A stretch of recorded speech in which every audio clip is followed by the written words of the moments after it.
ყველანაირად პირველ რიგში მიზეზებზე რომ ვისაუბროთ და შესაძლოა თუ არა რომ გამხდარიყო მზიდი კედლის გამოცვლა მიზეზი ამ კორპუსის საცხოვრებელი კორპუსის კი ბატონო, პირველივე დღეს როცა ეს ხდებოდა ჯერ გაწმენდით სამუშაოები რომ მიდიოდა პირდაპირ ეთერში რომ აჩვენებდნენ ამას, მე მაშინვე ერთ-ერთ ტელევიზიის ეთერში დავაფიქსირე რომ მხოლოდ და მხოლოდ ეს იქნებოდა მიზეზი. თვითონ გრევის პროცესი ისე მიდიოდა, ну ჩემი გამოცდილებით გრევა ისე დაიწყო და ამ კადრებს მთელი საქართველოს ადევნებდა თვალყურს, ხო გახსოვთ არა, მანქანასთან კაცი რო დგასდა.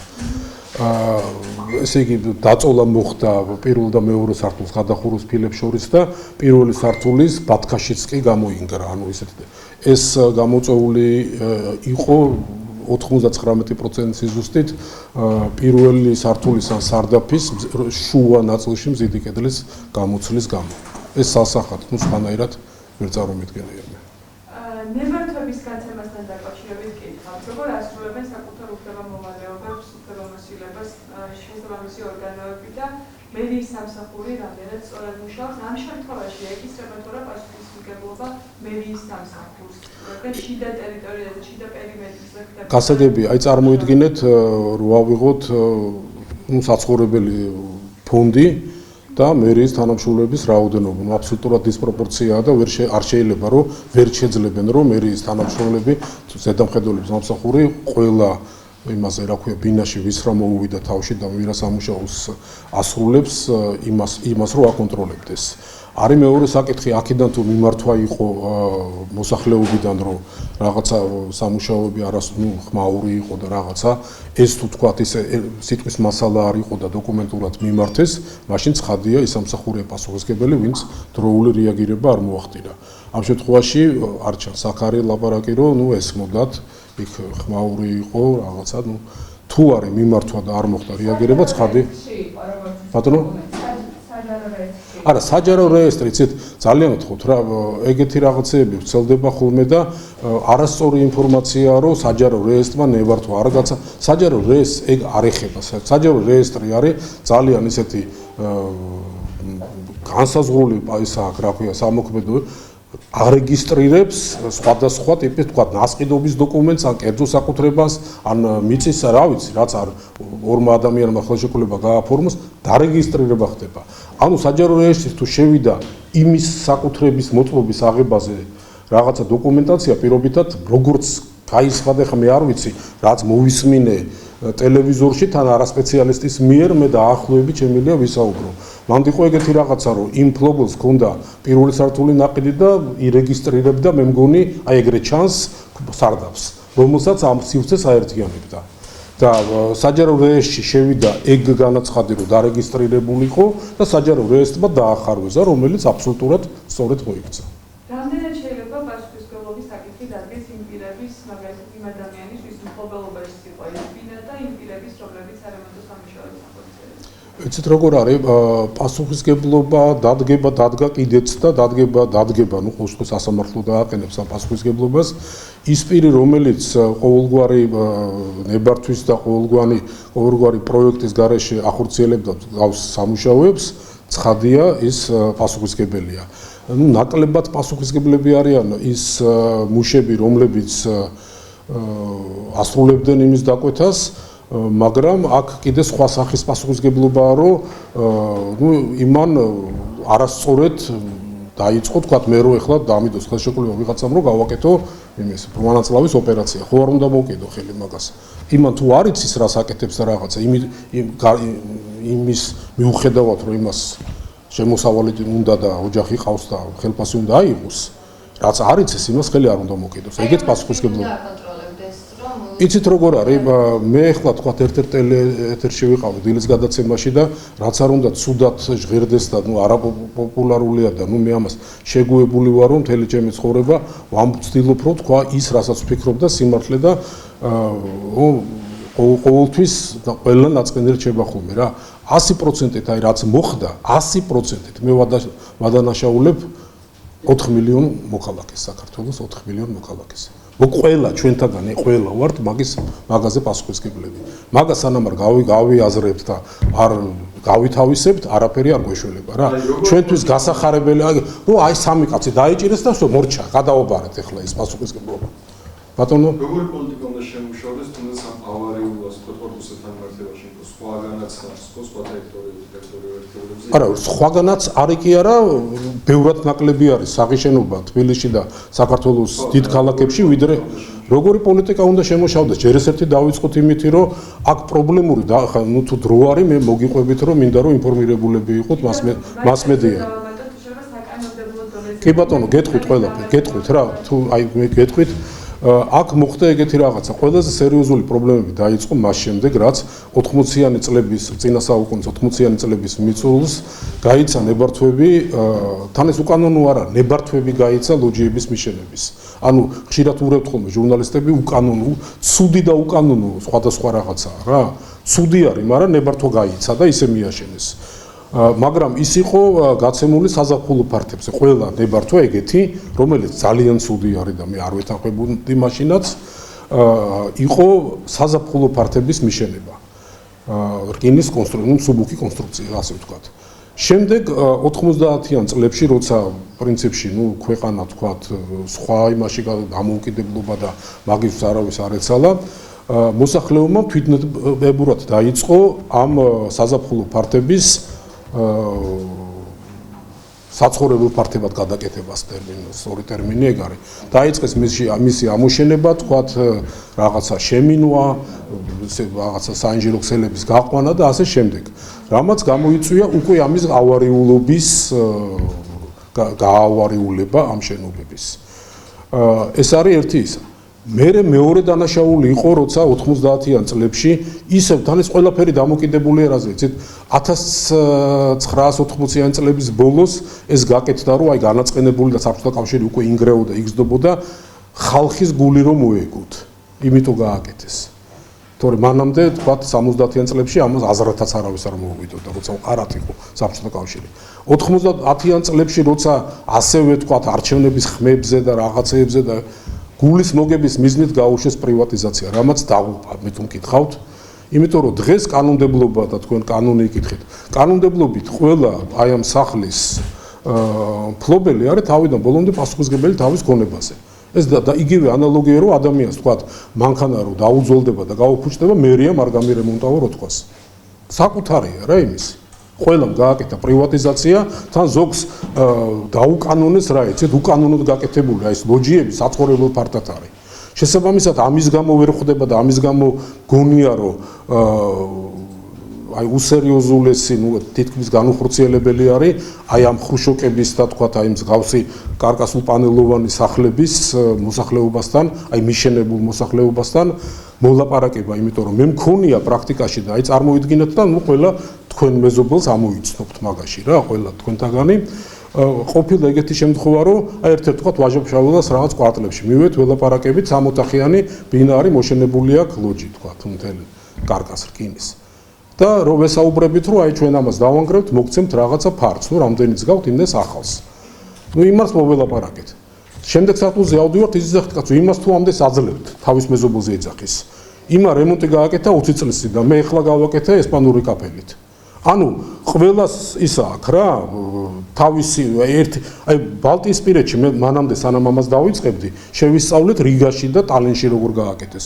იქ თქვათ, ტალინში რომ 60-იან წლებში რომ ვიღაცა ოჯახმა მიიღო თქვათ 60-ოთახიანი ბინა, როგორც მიიღო ზუსტად ერთი ის არ არის შეცვლილი, რა ქვია, სანტიმეტრი. და აქ იმან მიაშენა ვიღაცა მეზობელია, რომელიც იძახის, რომ მე გულში მაქვს, რომ სხვენი უნდა დავაშენო და იმის საფასურსაც ითხოვს. ანუ პერსპექტივში რომ რაღაცა უნდა დააშენოს. არა, ყავთ ეგეთი ნაცნობები ყველას. ეგრეა რა და როგორ უნდა გავაკეთოთ? ამ შემთხვევაში არის ერთადერთი გამოსავალი, რომ თუნდაც ავარიულია და თქვათ იგივე კანონმდებლობით როგორ არის, რომ ვიღაცა რაღაცას რო დააშენებს, უკანონოდ რო ააშენოთ, თქვენი ხარჯით უნდა გააკეთოთ იმის დემონტაჟი, ხო? ეგრე არის რა. შესაბამისად, მერია თუ რაღაცის გამაგრებას და რაღაცას ბიუჯეტი თუ იქნება და რაც მე არ ამგონია იმ ხელათახებზეა საუბარი, მაშინ მოსახლეობა ვალდებული არის, რომ მიიყვანოს პირვანდელ მდგომარეობაში, ანუ დემონტაჟი მოახდინოს იმ კარკასების და შემდეგ შეიძლება ანუ იქამდე კაი, შეიძლება მოსახლეობა არ გააკეთოს, მაგრამ ვინც უნდა გაამაგროს, ჯერ უნდა მიიყვანოს პირვანდელ მდგომარეობაში ის შენობა და მერე მოხდეს იმის კონსტრუქციული გამაგრება, ხო? სხვანაირად წარმოუდგენელი არის. არ შეიძლება, ვერ გაკეთდება. უსაფრთხოების დაცვის კუთხით, აი ღონისძიებების შესაძლოა პატარდეს, რომ მსგავსი პრეცედენტი სამომავლოდ იქნეს თავიდან აცილებული. იცით რა არის მსგავსი პრეცედენტები აცილებული კი არა აუცილებლად იქნება და ძალიან გახშირდება. ძალიან ცუდ რამეს ვამბობ, მაგრამ სამწუხარო არის რომ ეგრეა რა. ავარიული სახლებია, რომელიც ეხლა თქვათ რომ დაახლოებით თუ საინჟინრო რაღაცასთან შეხება ქონია, წარმოიდგინეთ მიშენება, რომელიც რკინის კარკასი არის, თქვათ ქვედა სართულებზე მარტო ის არის არმატურის ბადე და ბეტონიც კი არა დასხმული და ზედა სართულზე თქვათ გაკეთებული აქვს ბლოკით ამოშენებული და თქვათ კარპანჭარა და რაღაცა. როგორ არის რა, ეხლა ამის წონა არის თქვათ ბევრად ნაკლები ვიდრე ზევითასი. ხო? ანუ სიმძიმის ცენტრი შენობა იწყება ფუნდამენტიდან და სიმძიმის ცენტრი ნაწილდება, კონსტრუქციულად თელ ტანზე, ხო? აი წარმოიდგინეთ რა, ქვედა ნაწილზე სიმძიმის ცენტრი არის ზევით. ანუ აი თითის მიკრო, თქვათ, აი ბევრი სახლი არის, თქვათ, თბილისში, აი 50-ზე მეტი, მაგალითად, მე ვიცი, რომელსაც აი ელემენტარული, თქვათ, რაღაცა საჭე ვერ აიღოს და ოდრა ბიძგით და რაღაცა ჩამოიშლება ეს. მე თუ მკითხავთ ახლა აი დედაქალაქის მერს მე ურჩევ რომ აი ძალიან არაპოპულარული ნაბიჯია, მაგრამ ძიმე ტექნიკა უნდა მოიყვანოს, ის ხალხი ძალით უნდა გამოიყვანონ იქიდან და დემონტაჟი მოახდინონ რა. თორე ეგეთ რამე მოხდება, ძალიან ბევრია რა, მთელი მასივები ეგეთი არის. მე მუშაობდი ერთ-ერთი სამსახურის ხელმძღვანელი ვიყავი და თქვენ რო გენახათ ჩემთან რა განცხადებები შემოდიოდა დილით რო წავიკითხავდი ხოლმე ამ პოსტას, აი არ ვიცი რა, მე დავდიოდი ხოლმე მისამართებზე, აი ლოჯიებში მაგალითად საჩივარი იყო რომ ვიღაცას ჰქონდა საყორი გაკეთებული. მე-6 სართულზე არ გაიგიათ ეგეთი რამეები. საკათმე თითქმის ყველა სახლში იყო. მაგალითად კაცი იყო რომელმაც მე-4 თუ მე-5 სართულზე ამწეთი აიტანა 0.6 მანქანა და არემონტებდა. აი ეგეთი ხალხი ცხოვრობთ რა და ნუ ხა რა გინდათ აი რას ელოდებით ხო არის არა ხო და ეგ ნოუ-ჰაუ იყო რა ეგ რამდენიმე იყო მასკოჩიც ჰქონდა ვიღაცა ხო იმიტომ რომ იმაშვები აიტანდა და იქ ეზარებოდა რა გზებით ხოვით და აწელებდა იქო სახლიდან გადმოძვრებოდა ლოჯიდან და იქ არემონტებდა მანქანას და რომ მორჩებიო დათვალა რომ უფრო მარტივი უჯდებოდა ასლარად მე ამწე მოეყვანა ჩაიტანდა სახლში ედგა ლოჯში ისა რა 0 შეესტიდან ნუ ხა აი ეგეთი ქვეყანა რო ვართ რას ელოდებით აი ვერ ვიგებ რამე საკანონმდებლო კი ბატონო ძალიან კაი კითხვაა და ძალიან სწორი არის რა ეხა გეტყვით ეგეთ რაღაცას რა საკანონმდებლო დონეზე ამას ჭირდება კანონების წყობრი კანონების შემუშავება და წყობრი კანონების აი სწორედ აი ამ ანალოგისთვის იმიტომ რომ ჩვენთან ძალიან მოდაშია რომ რაღაცას ევროპულს გადმოიტანენ ევროპაში ეგეთ რამეს ვერ ნახავთ რა მიშენება მოშენებებს და იქ ავსტრიაში არავის ვერ ნახავთ ეგეთ რამეს რომ ვიღაცამ მოუნდა იქ სინათლე დააყდა და გამოამტროია კედელი ეგეთ რამე არ არის რა ხო და ჩვენი კანონმდებლობა ჩვენი ისა გვაქვს ჩვენი იქიდან ჩვენი სიტუაციიდან გამომდინარე კანონმდებლობა კანონმდებლობა უნდა გააკეთონ ცხადია სპეციალისტებმა და მე მგონია რომ აუცილებელია შეიძლება დაგვიანებულიც არის მაგრამ ნუ ჯობია დროზე გავაკეთოთ ეს არის მშენებლობის სამინისტრო ქვეყანაში სადაც არ არსებობს და თან ეს მშენებლობა და ეს ცუდია თუ კარგია თლიანი შიდა პროდუქტის ძალიან დიდ ნაწილს შეადგენს სამშენებლო სფერო და ამის რეგულაცია და ამის რაღაცა სწორ ჩარჩოებში მოქცევა არის აუცილებელი. მე მგონია რომ ეს არის პრიორიტეტი ჩვენთვის აი ყველაზე მნიშვნელოვანი საფრთხე თუ თქვა შევაფასებთ თბილისისთვის ყველაზე სერიოზული საფრთხე არის ეს ავარიული ფონდი მე არ მინდა დავძაფრო მოსახლეობა მაგრამ ღმერთმა დაგვიფაროს თქვა 4-5 ბალიანი მიწისძვრა ნუ კატასტროფის წინაშე აღმოჩნდებით ბათუმში ერთი მოხდა და მთელი სამაშველო სამსახური მინისტრი და პრემიერ-მინისტრი იყო ჩასული. თქვენ წარმოიდგინეთ ათობით და ასობით ეგეთი შემთხვევა ან რა მაშველი ეყოფა ან რა რესურსი ეყოფა მაგას. საერთოდ გამოვა ქვეყანა იქიდან რა ქვია და თქვენ ხო წარმოგიდგენია თქვა არადა 4-5 ბალიანი მიწისძვრა არის ნუ აი ისეთ სეისმურ ზონებში როგორც საქართველოა და კიდე უფრო ის ჩვეულებრივი მოვლენაა, აი ჩვეულებრივი ცხოვრობ თქვა მოხდება თქვა ტოკიოში ან რაღაც მექსიკაში ან იმაში ეგეთი მიწისძვრა რო ხდება ჩვეულებრივი მოვლენაა, ანუ შენობები ისე შენდება და ისე არის ნაანგარიშები რომ არაფერი. ჩვენთან ეგეთი მიწისძვრა გაასწორებს ყველაფერს მიწას. და სხვათა შორის თუ გაინტერესებთ, ყველაზე მეტად გადარჩენის რაღაცა ისა საშუალება აქვს სწორედ ისტორიულ ზონაში დაბალსართულიან განაშენებას, იმიტომ რომ იქ გადახურვა არ არის კინაბეტონის და ხის კი თქვა გრევა უფრო ადვილად მოხდება, მაგრამ უფრო ნაკლები, ეხლა აქ რაც მოხდა, წარმოიდგინე 7 სართული ჩამოიკეცა, გადარჩენის შანსი არ იყო, ეხლა მე თქვა TV პირველის ეთერში ვიყავი, ღამის 4:30-მდე ამას უყურებდი და ის რა არის ხან იქ თქვი და მე წამყვანა მითხრა ხმამაღლა თქვი, მაგრამ მაგის ყვა როგორ შეიძლებოდა რაღაც 1% ჩემი გამოცდილებით იქ შანსი არ იყო იქ მე გადარჩენილიყო. ესე იგი 7 სართულიანი შენობა ჩაიკეცა, ჩაიპრესა ერთ სართულში.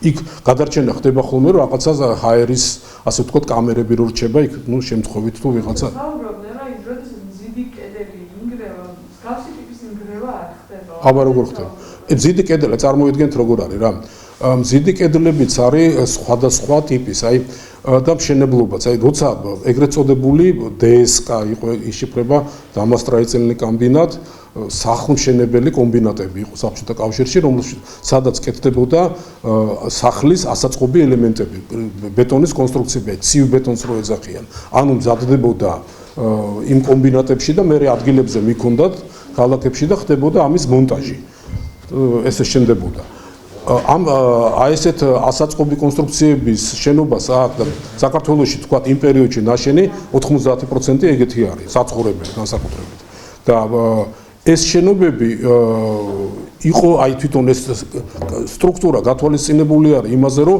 ყველა თანაბრად მუშაობს ანუ ერთის ამოღებაც იწვევს კოლაფსს აი მარტივად რო გითხრათ კარტის სახლი ყველას გაუკეთებია ხო აი ერთი რო გამოიღოთ ინგრევა ხო მთლიანად ანუ მაგაზია საუბარი აი თუ არის თქვა მონოლითური რაც ეხლა 90-იანიდან დაწყებული საქართველოში შენდება 99% მონოლითური შენობები რომელსაც თქვა ეგეთი საფრთხე ეგეთი ჩამოსვლის საფრთხე არა აქვს მონოლითურებას როცა ასაწყობი ელემენტებით არის ნუ აი რაც ხდება ეს არის